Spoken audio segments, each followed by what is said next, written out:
Planilha vai te dar o resultado exato e no final do dia ela vai te responder se a conta fecha ou não. Mas os seus sentimentos, a sua consideração, quem faz é você. Quando você adota uma margem de imprevistos, ou seja, um caminho alternativo ou um plano para quando aquele plano da planilha, né, não der certo, você está considerando o seu fator humano também.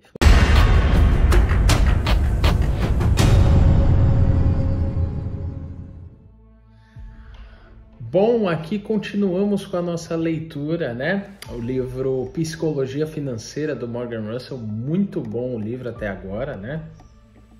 Traz ensinamentos importantíssimos. E nessa parte 16 continuamos no capítulo 13, né? Sobre margem de imprevisto, né? E tudo mais.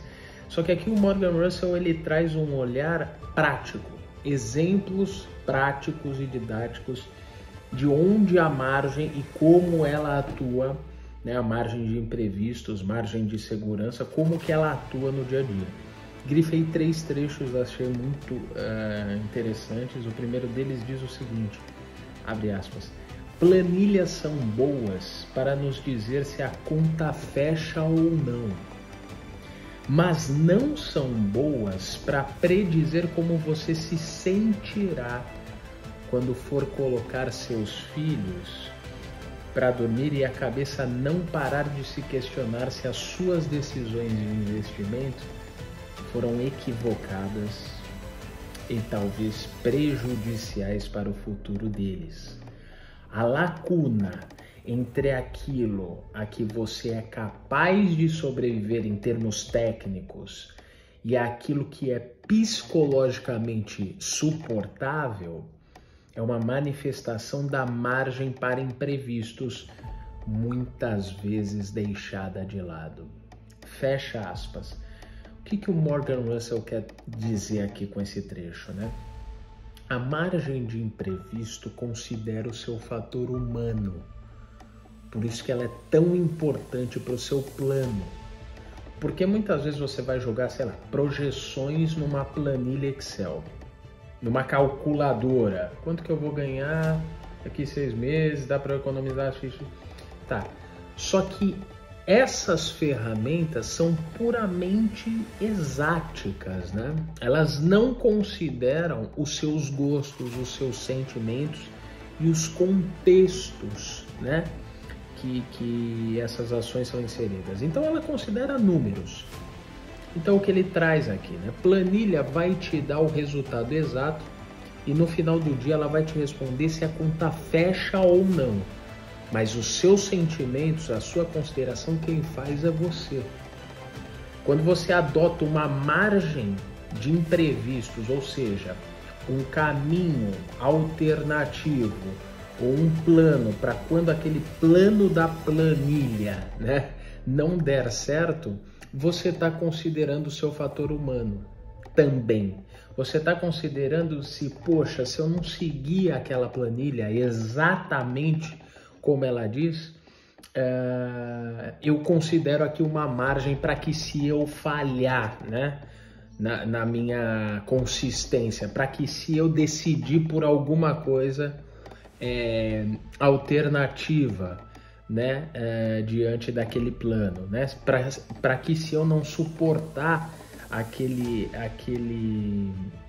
planejamento eu possa mudar e continuar no meu objetivo. Então, a margem de imprevistos considera o seu fator humano, coisa que a planilha não traz, ela traz números, ela traz exatidão e não subjetividade. Bom, mais um trecho aqui, achei interessante, abre aspas, portanto, economizo mais do que economizaria se eu presumisse que o futuro será parecido com o passado. É minha margem de segurança. Pode ser que o futuro se mostre pior do que 1/3 a menos do que no passado, mas nenhuma margem de segurança oferece garantia absoluta.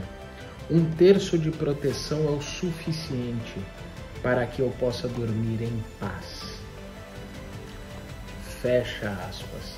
Então, aqui o Morgan Russell ele traz de forma palpável como que ele calcula a margem de segurança. Então, ele bota um objetivo, seja um objetivo financeiro, um teto de gastos pessoais, por exemplo. E quando ele formula aquele objetivo, joga numa planilha, a planilha traz para ele o tempo, né? Ou a quantidade de recursos que ele precisa para atingir aquele objetivo, ele considera sempre 30% a menos, né? Então, eu preciso ganhar 3 mil reais todo mês para atingir o meu objetivo no final de um ano, por exemplo, né? Então ele considera sempre 30% a menos. Então ele tira desses 3.900 reais, né? E recalcula o plano. Essa é a margem de segurança que o Morgan Russell traz. Sempre 30% a menos do que o plano perfeito, o ideal, né? Ele joga para baixo. Aí dá né, essa possibilidade de imprevistos acontecerem durante o caminho. Bem interessante. E mais um trecho que eu grifei aqui diz o seguinte, abre aspas, ponte suspensa também pode perder muitos de seus cabos sem desabar. O maior ponto único de falha relacionada ao dinheiro é a dependência exclusiva de um contra-cheque para financiar seus gastos de curto prazo, sem nenhuma economia que preencha o espaço entre o que você acredita que serão suas despesas e o que elas podem vir a ser no futuro. Fecha aspas. Aqui o Morgan Russell, eu acho que ele traz nesse trecho uma síntese do capítulo 13 e por que a margem de segurança é importante.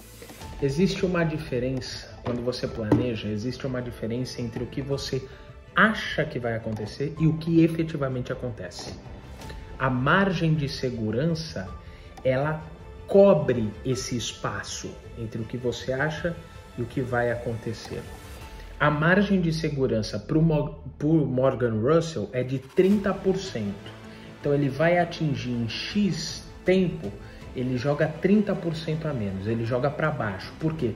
Porque se acontecer algum imprevisto, essa margem ela vai cobrir. Se não acontecer, beleza, é lucro.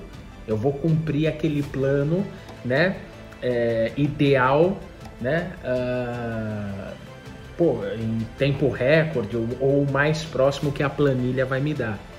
Mas se não acontecer, eu tenho uma margem de segurança, eu tenho uma margem de imprevistos, né? E aqui ele traz uma referência à ponte, né? Porque para a construção de uma ponte, né, é isso que ele traz, existe também a margem para imprevistos. Ou seja, se coloca numa ponte suspensa cabos de sobra, né, para que precise de muitos imprevistos para que ela efetivamente desabe, né? Então precisa de muito mais cabos, muito menos cabos, né, para ela desabar do que é o necessário quando você vê uma ponte suspensa, né, aquela que inverte e tudo mais. Então isso é um exemplo prático de margem de segurança ou margem de imprevistos, né? Você considerar atingir menos resultados do que o plano da planilha do Excel, né, do que o ideal te oferece, né? Então joga sempre para baixo. Quanto para baixo? 30% a menos. Eu vou fazer isso. Não vou fazer isso. Vou fazer 30% a menos. Se eu fizer isso, é lucro. É isso que o Morgan Russell traz. Muito interessante. Muito interessante. Essa é a realidade, né? Os 30% a menos é a diferença para a realidade, né? Do ideal para o real. Seria 30% a menos. Legal. Dá para aplicar isso nas finanças, no trabalho, nos estudos, né? Então, eu estou capacitado para atingir 80 questões de 90 no vestibular. Não, joga sempre 30% abaixo. Calcula sempre para baixo, né? Porque essa vai ser sua margem de imprevisto. Se acontecer algum imprevisto, né? Se você tiver com vontade de ir no banheiro no meio da prova, né? Se você tiver um esquecimento, essa margem de 30% a menos vai cobrir teoricamente, né? E vai se aproximar muito mais da sua realidade, né? Dos resultados que você, né, de fato vai obter naquela prova. Muito interessante. Bom, essas foram as páginas de hoje.